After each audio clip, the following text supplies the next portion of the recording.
বিশ্বনবী পাগলের মতো একবার হাউজে কাউসারে যাবেন, একবার সিরাতে যাবেন, একবার পুলসিরাতের দিকে, একবার হাউজে কাউসারের দিকে পাগলের মতো দৌড়াতে থাকবেন। তার কোন গুনাহগার উম্মত যাতে জাহান্নামে ঢুকে না যায়, সেদিন কেউ সুপারিশ করতে পারবে না বিশ্বনবী ছাড়া।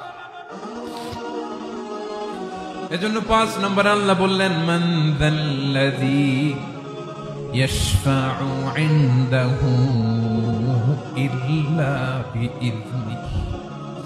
কার সাহস আছে, কার এত বড় বুকের পাটা কিয়ামতের কঠিন দিন আল্লাহর সামনে দাঁড়িয়ে সুপারিশ করবে?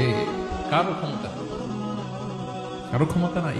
বিশ্বনবী সেদিন সিজদায় পড়ে উম্মতের জন্য কাঁদবেন, সবাই কাঁদবে, নফসি নফসি, আল্লাহ আমারে বাঁচাও, আল্লাহ আমারে বাঁচাও। বিশ্বনবী বলবেন, উম্মতি উম্মতি।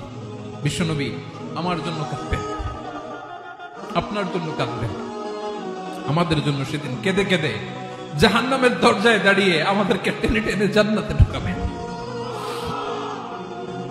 এজন্য এই বিশ্বনবীর ভালোবাসা যেন আমাদের হৃদয়ে ভরপুর থাকে। আমার ভাইয়েরা, প্রতি শুক্রবার বিশ্বনবীর উপরে বেশি বেশি যেন আমরা দুরূদ পড়ি। আমরা যখন বিশ্বনবীর সালাম দেই, দুরূদ পড়ি,